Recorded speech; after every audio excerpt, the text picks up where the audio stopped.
This news update is brought to you by Grab somebody and tell them hello. Your happiness will be connected to flow.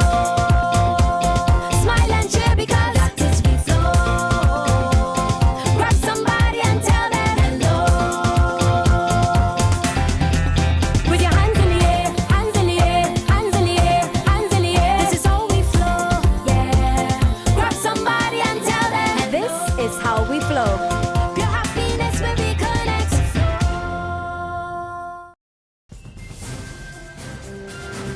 This is the Barbados Today evening news update for Friday, July 31st. Thank you for joining us. I am Mary-Claire Williams. The case against the Barbados Investment and Development Corporation has been adjourned until August 10. It stems from the dispute between the BIDC and the National Union of Public Workers over the forced retirement of 10 BIDC employees over age 60. Emmanuel Joseph has been following the case and has this report. The High Court judge hearing the injunction case against the state-owned Barbados Investment and Development Corporation this afternoon cautioned lawyers on both sides to refrain from trying to score points on each other and consider the livelihood of the workers who would be affected by the outcome. Before the court is an application for an interim injunction which, if granted, would order the BIDC not to carry through with the compulsory retirement of 10 employees on September 30th this year. Also before the court is an application by the statutory entity seeking a legal opinion as to whether it was lawful to retire the workers before age 67.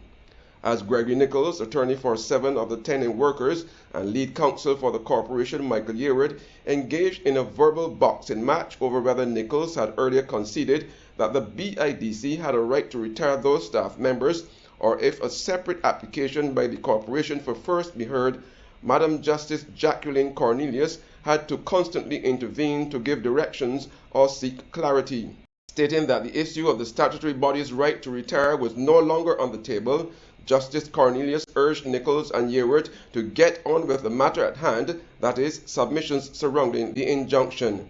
Because much of the morning was lost due to a fire alarm which forced the evacuation of the court, the judge decided to adjourn further consideration of today's hearing until August the 10th. Emmanuel Joseph for Barbados Today.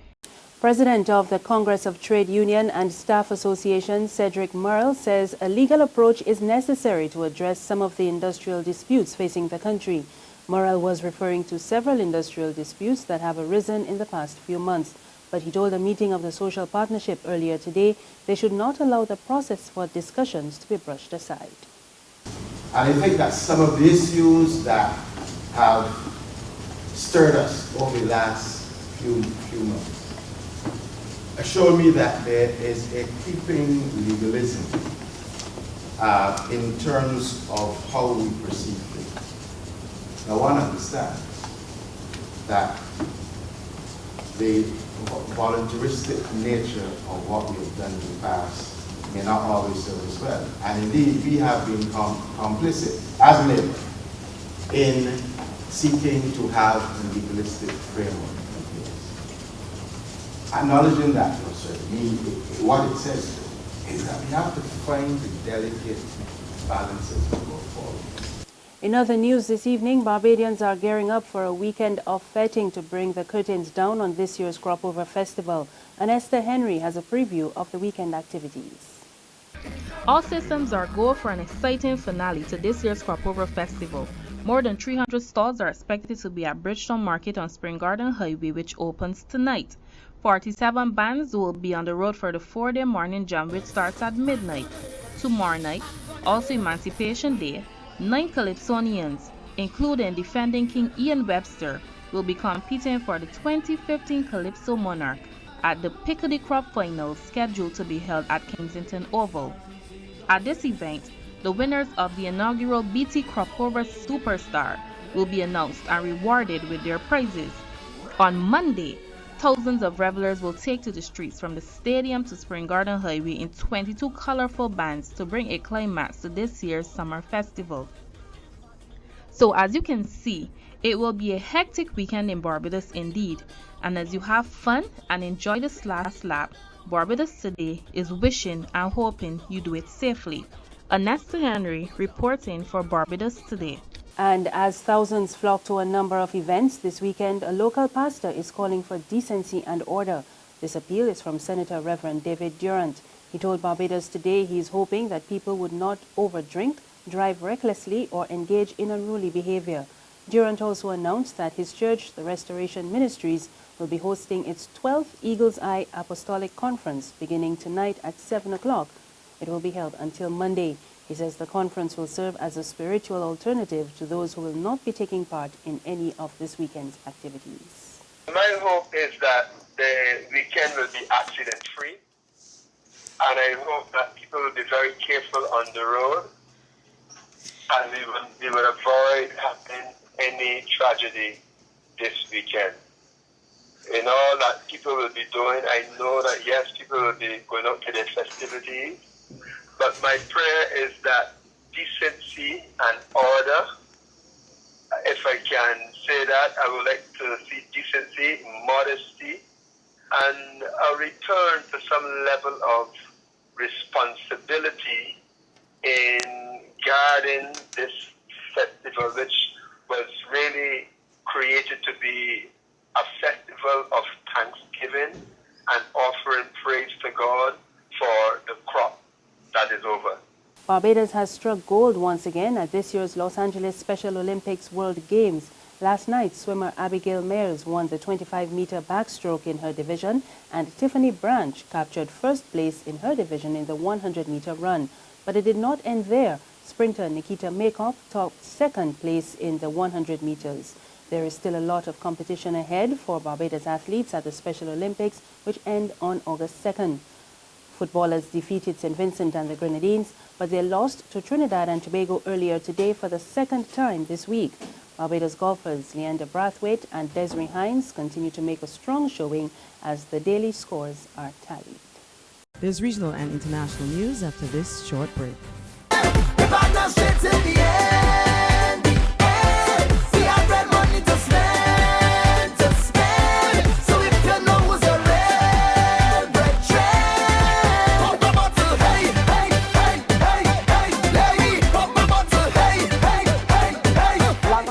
www.facebook.com/Barbados Today and enjoy One Love Masha Montano in concert live from Kensington Oval.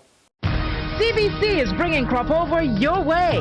Enjoy the color, the sights, and the sounds of the Barbados Crop Over Festival. Simply log on to www.barbadostoday.bb and book your favorite event. For just $25 or 51 Barbados dollars each, you can watch Soco Royale or Piccadilly Crop finals. And for just $10 or 21 Barbados dollars, overseas viewers can watch Grand Kadooment. Be in the festival. Log on to www.barbadostoday.bb and book now. With CBC and Barbados Today, Crop Over is only a click away. Got it in my hand, yeah. My Barbados, my bank. Got to understand, yeah. My Barbados, my bank. Ain't nothing like a cool bank spare. None of them others just can't compare. You just got to love that taste. It's the world-class thing this land makes. Whether I'm cruising or at a bar, whether I'm at home, my bank spare is never far. For this blessing, got to give God thanks. My Barbados, my banks. In news from the region, Guyana's President David Granger says he's willing to meet with his Venezuelan counterpart Nicolas Maduro at the UN General Assembly in an attempt to resolve their ongoing border dispute. But the Foreign Minister, Carl Greenwich, told reporters in Georgetown there is no proposal yet for the leaders to hold talks. Maduro has said the dispute will be discussed at an upcoming Latin American meeting. Venezuela claims the Essequibo region, saying the 1889 Arbitral Tribunal Award was drawn up in favor of what was then British Guyana. Meanwhile, Guyana is pushing for UN Secretary General Ban Ki-moon to order a judicial settlement of the row. In international news, an experimental Ebola vaccine tested on thousands of people in Guinea appears to be working. And according to interim results of a study published today, it might help shut down the epidemic in West Africa. There is currently no licensed treatment or vaccine for the virus, which has so far killed more than 11,000 people in West Africa since the outbreak last year. The study was sponsored by the World Health Organization. Director General Dr. Margaret Chan says if the vaccine is proven effective, it could change the management of the current outbreak as well as future ones. And that's the news. For more news, log on to www.barbadostoday.bb. You can also subscribe to our e-paper, email updates, and like us on Facebook. You can catch us on Izumi Media in bus terminals or Screenplay at supermarkets and gas stations near you. Also, tune in to Channel 101 online TV or Mix 96.9 FM. I am Maricla Williams. Good evening. Our valued partners for the BT Cropover Superstar Competition: Flow, Banks, the Barbados Tourism Marketing Inc., Izumi Media, and Liberty Store.